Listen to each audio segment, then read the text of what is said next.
Dark Souls needs an easy mode. No, it doesn't. Get good. Hey there, friends. So, here's the thing. The Actman is wrong about how an easy mode in Dark Souls would ruin that game. And in this video, I'm going to tell you why. And if you haven't watched his video already, I'll leave a link in the description, and that way, you'll know that I'm not taking anything he's saying out of context. To be sure, I have nothing against the Actman, in fact I love many of his videos, but I do believe he's wrong on this topic. So, here we go. This is my response to his why an easy mode would ruin Dark Souls and Elden Ring video. Pretty be careful. There's a debate in the gaming community which has been going on for quite some time now, and which I'm frankly getting really tired of. The debate in question deals with difficulty settings or accessibility options in video games, with a particular focus on the Souls games, referring to Demon Souls, the Dark Souls series, Bloodborne, and Sekiro. In other words, games made by From Software. Why these games? Well, because they're considered to be some of the hardest games in the world, games that do not offer a difficulty setting at all, meaning that everyone approaches the games based on the same parameters on a relatively level playing field. The entire point of these games is to persevere and overcome, and dying, retrying, and eventually succeeding is what Dark Souls basically revolves around. It's difficult, and sometimes painfully so, but the pleasure of overcoming the obstacles in the end makes the pain and hardship worth it. It's a cliche by now, but people have often referred to it as hard but fair, and I would personally say that this is fairly accurate. So then, what's the issue? Well, the argument put forward by those wishing for difficulty options is that more people should be allowed to fully experience, for example, the Souls games, even though they're not able to defeat their tough bosses or deal with their many enemies as it stands right now. If, say, a person simply wanted to experience the world and the story, and didn't really care about going through all the hardship of dealing with death and dangerous enemies, then they would be able to choose a difficulty setting which let them one-shot, for example, every single enemy in the game and take next to no damage themselves. Or, you know, how difficulty settings work. This, it is argued, would open up the game for players who badly wish to experience the Souls games, but who are currently unable to do so due to a myriad of factors. And what comes to my mind are players who for some reason or another are physically unable to deal with reaction times as quickly as others, or people with certain disabilities. This option would obviously be open for everyone, but I imagine it would be particularly useful for those types of groups. Now, does that really sound so bad? I think this sounds like a great idea, but before I go into detail, let me present to you the counter-argument to it all, which in this video is put forward by the Actman. In his video titled Why an Easy Mode Would Ruin Dark Souls and Elden Ring, the Actman does his best to counter the notion that a so-called easy mode would be a good thing. His main point is something we've touched upon already, namely the idea that the harder the challenge, the sweeter the victory. An easy mode betrays the very tone and atmosphere that From Software is aiming to establish. One of oppressive circumstances and a weak character battling against the odds. That's where the satisfaction and joy comes from, conquering those challenges. In this video, the Actman criticizes Twitter posts by a man named Tamoor Hussain, who argues that easy modes should in fact be implemented in Souls games, since players like the Actman won't ever need to use it if they don't want to. He writes, "What part of being moved by the ambience of Firelink Shrine depends on it being difficulty to the point where it's inaccessible for some to play?" Here's the Actman responding to that tweet. Cut that last part off and you have an amazing question. The harsher the desert, the more satisfying the oasis. The power of Firelink Shrine's tone and ambiance comes from the relief you feel by being there. The relief you feel is caused by the brutal, harsh conditions you feel outside of it. And here, I want to say, to you, the Actman, to you. And yes, probably to me as well. I personally love the danger and difficulty of Dark Souls, and I'm sure the Actman does too. That's why he's making the point he's making. But you know what? Tamoor isn't talking about the Actman, nor me. He's talking about people that don't particularly like that difficulty, or people who have no way of overcoming that difficulty. Even though I agree with the Actman that the sense of danger outside of Firelink Shrine elevates it to a place of rest and safety, making the contrast between Firelink and the rest of Lordran even bigger, I'm not sure an easy mode would remove the sense of darkness found in Dark Souls. What's more, I definitely do not believe that people who now are unable to play Dark Souls would rather continue to be unable to play it than experience the world of Dark Souls without the real challenge. What the Actman is describing here, what I too would argue is one of the best parts of Dark Souls, is a personal perspective, not a universal one.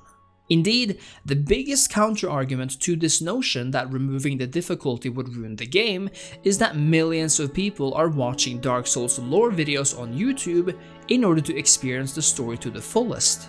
And guess what? YouTube doesn't have difficulty options because there are no enemies or challenges to overcome at all.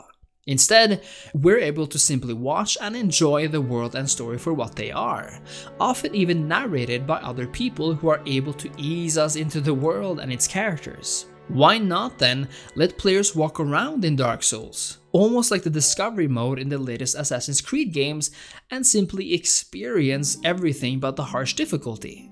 The Actman goes on to talk about how the bonfires are so special because they too act as places of respite from the rest of the world.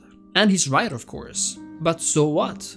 In an easy mode, they would still act as the only places to save and rest, and people would still realize that the bonfires are important. On topic of story beats, Tomor asked somewhat rhetorically why you need to defeat hard enemies and bosses to experience and understand the story. This is the end and the ultimate point of the Actman's response to this tweet, and I think it reveals everything. The story of Artorias isn't meaningful because they're just tough bosses. That's just what makes it more significant. The story isn't meaningful because they're just tough bosses. That's just what makes it more significant. Exactly. I 100% agree. The difficulty makes the story more significant because we know, after either failing or succeeding in defeating these bosses, how powerful they are, and how harsh this world actually is. But, and this is a big but, just like the Actman said himself, it's not everything. And if you can watch a YouTube video and experience some sense of dread or sadness by learning the story of Artorias and Sif, then I'm sure you'll get even more out of it by playing the actual game itself, even though the difficulty aspect is mostly gone. Tomor made a point, perhaps somewhat unnecessarily, that people who are against the difficulty option are not fans at all, but in fact gatekeepers. The Actman reacted to this quite harshly, referencing other tweets which I would hardly call toxic at all. I don't mean to pick on Tomor, I got nothing against the guy personally, it's just I see these same points echoed in the voices of others, and it breeds a buttload of toxicity. If you want to have a conversation about difficulty and accessibility in From Software's games, why are you closing the doors on other people's opinions? By doing that, you are only embracing ignorance. Closing the doors on other people's opinions? Well, I do agree that Tomor came out with a punch there, and while I do believe that in his own words, the so-called gatekeepers definitely do love the games and their time with them, I also disagree with the Actman's statement that you're embracing ignorance and being intolerant of other people's opinions. It's a kind of weird thing to say actually, since isn't it people like the Actman who sits with all the power? Aren't people like him, who are in their full right to not want an easy mode, the ones who get to play the game they want to play, while actively keeping others from experiencing it the way they wish they could? Then, he brings up a point which is just not relevant at all, and asks a straw man question meant to ridicule the whole easy mode argument. Welcome to my TED Talk on what it means for a game to be accessible. Because the more people that can play and enjoy something, the better it is, right? He essentially asks whether accessibility equates quality, alluding to that he disagrees with this notion. I would also disagree. Just because Call of Duty appeals to a lot of people doesn't mean it's better than games appealing to not that many people. Then, another point is made, namely about what people want to see in their video games.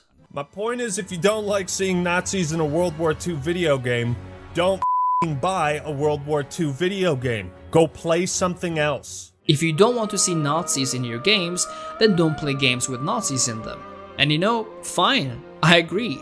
But what if, say, you want video games with dark fantasy? deep lore, interesting characters, and a world which is fun to explore, but where the difficulty might put you off, or which is something which makes it straight up unplayable. Are you then saying Dark Souls isn't for you? This is where I hard disagree. Now, I would personally have everyone who are physically able play Dark Souls the way it was intended, difficulty and all. It's a truly unique experience and is in large part what makes Dark Souls Dark Souls. But the main words here are in large part, as difficulty isn't everything, as the Actman himself admitted. The story of Artorias isn't meaningful because they're just tough bosses. That's just what makes it more significant. Difficulty is something completely different than story concepts found in a game, meaning that Nazis in a World War II game is a completely different thing than a difficulty setting, which you can find in any game, except the Dark Souls games. Of course, it's possible to say if you don't like hard games, then don't play hard games. But here is where I do think it's legitimate to ask whether all you're doing is in fact gatekeeping, especially when you, a lover of difficult games, never even have to play the easier version. And then we get this little tidbit. Demon Souls, Dark Souls 1, 2, and 3, Bloodborne, Sekiro Shadows Die Twice, and Elden Ring. None of these titles have ever needed or would be better off with an easy mode. Never needed nor would be better off with an easy mode. But for whom, Actman? For whom? Not for you, obviously. And not for me either, since I love the difficulty inherent in Dark Souls as it stands right now. And the reason why is that goes against the very foundation of this franchise. Its identity, the community, and the game's mechanics. An easy mode betrays the very tone and atmosphere that From Software is aiming to establish. Betrays the tone? I would agree that the difficulty is definitely there to set a tone and contribute to the dark and desperate tone of Dark Souls. But it's not the only aspect of Dark Souls, and it betrays absolutely nothing to the players who have yet to play Dark Souls because they for one reason or another are not able to do so, who simply wish to experience the story. It's about effort. People want to be rewarded for doing as little as possible. That's not how Dark Souls works. The satisfaction comes from the difficulty. People want to be rewarded for doing as little as possible? I think this is just completely wrong and not at all what advocates of an easy mode are arguing for at all. Maybe they're not interested in satisfaction or challenge as much as you and me. Maybe they're just in it for the world and the vibe. Maybe they're not able to experience all of what Dark Souls has to offer because of whatever reason. Again, I fail to see how someone else's easy mode ruins your intended way of playing normal mode. So, all in all, I think the Actman's arguments here are no good. Every point he's made is based in his own personal experience with the game, same as every other person's opinions on this question. Thing is, I agree with mostly everything he says about Dark Souls, but the difference is that I don't really mind it if a mode is implemented where people have some of the challenge removed in order to have them experience the game. And we'll get to how this can be done in the best way possible soon.